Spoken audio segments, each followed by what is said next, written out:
anytime there's an opportunity, to hear something new by a composer like Bach, who many people consider one of the greatest, if not the greatest composer ever, I think it's such a tremendous opportunity for us to present that, and especially here in Pittsburgh.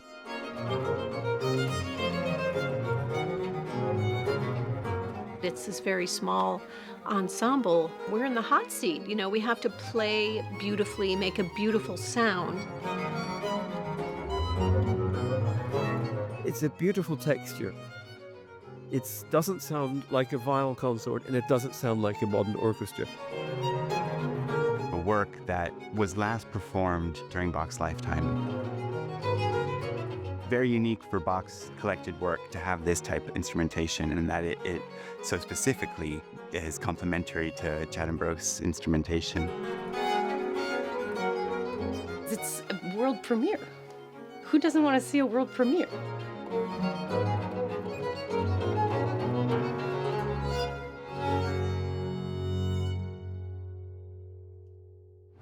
Wow, 89 again.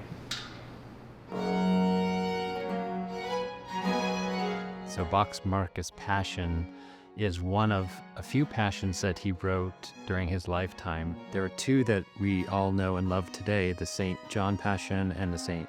Matthew Passion. The Mark Passion was a work that he wrote a little bit later in 1731. At some point later, it was discovered that the manuscript had gone missing and it just disappeared.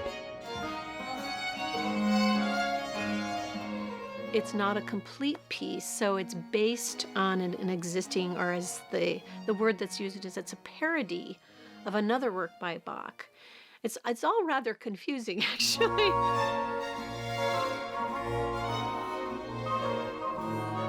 A colleague of mine, Malcolm Bruno, the musicologist, created a reconstruction of Bach's lost Markus Passion. And he did that by finding a piece of music that other people have used before to try to restore this work, the Trower Ode, a piece that had the same very unique instrumentation. What we do have are a lot of tantalizing details.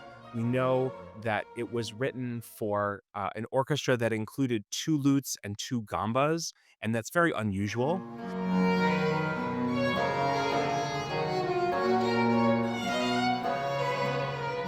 Because the instrumentation specifically calls for gambas and for lutes, and Chatham Baroque was founded by a gambist, and Scott Pauley has been playing lutes with Chatham Baroque since 1996, and specifically is complementary to Chatham Baroque's instrumentation. It feels very special for us.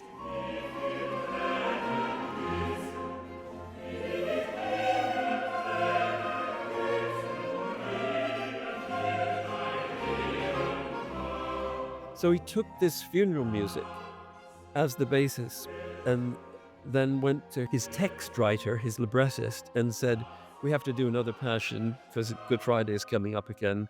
I don't have time to write a new piece, but I want to recycle this music. But the problematic thing about the Passion was all of the recitative that Bach writes, the kind of spoken part of the story that's told by the character of the evangelist, that is all lost, and we don't have any of that left. So the solution for Malcolm Bruno was to actually not try to recreate recitative, but to give that text to a spoken actor. And that's quite different from anything else we have. And I think it's a modern solution in that it's going to always be in the language of the audience. Here we have an opportunity to have the spoken passion given to us. And so I've tapped the famous actor Joseph Marcell, who's famous to your audiences as Geoffrey the Butler in Fresh Prince of Bel-Air. I grew up watching Fresh Prince of Bel-Air after I came home from school. And to meet Mr. Marcell is going to be, I think I'll be completely starstruck, and I'm going to try to play it cool. I know in addition to the actor Joseph Marcell speaking his lines, each of the 4 singers, there are 4 soloists, soprano, alto, tenor, and bass. Each of them also have some of the dialogue as well, so that not only will they be singing, but they'll be doing some of the evangelist speaking as well.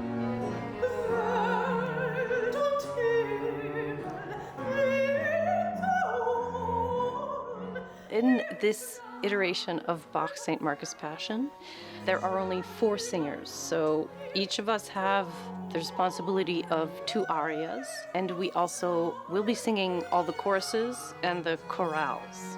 So you think, what's the difference between a chorus and a chorale?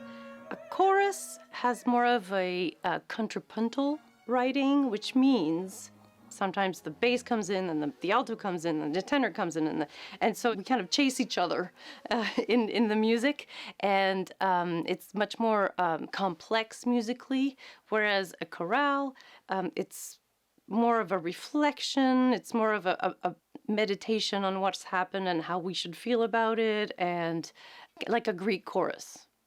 Commenting and what does this mean for us and why is it happening?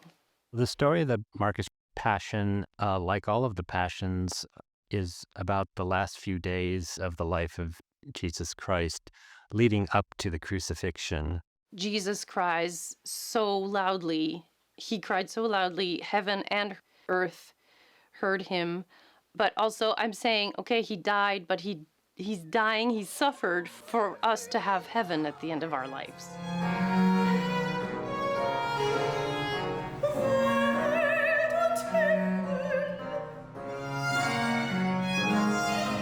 At first I was looking at it thinking, why is this so, happy? Da, da, da, da, da. But it's because it brings such relief from what believers thought was eternal damnation. The themes of this, of loss and of longing and hoping for better things, I think those are timeless. I think staging this will heighten it to a really exciting degree. Bill Barclay, who's staging it, was music director at the Globe in London, and that's where we met on various projects. What about this Markus Passion? This needs to be staged. It has an actor to take the storytelling role, but it has 4 singers. And he said, this is a great idea.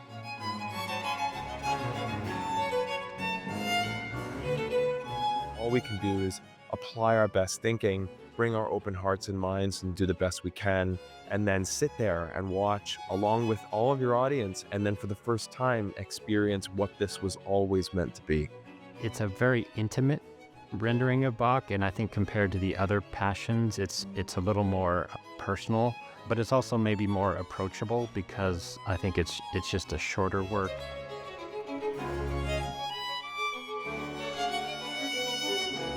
Being fully immersed and carried along in a somewhat transporting and timeless way, it's going to be very satisfying because they're hearing Bach's music performed by fabulous players on period instruments.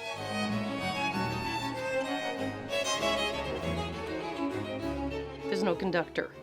So to come and see all these musicians coming together, looking at each other, at the right moments and cueing, and it's like a really well-oiled machine where anything could happen. So it's a very important opportunity, and I hope that Pittsburghers will take advantage of the fact that it's being performed here just once, and in New York just once, at least for this particular project.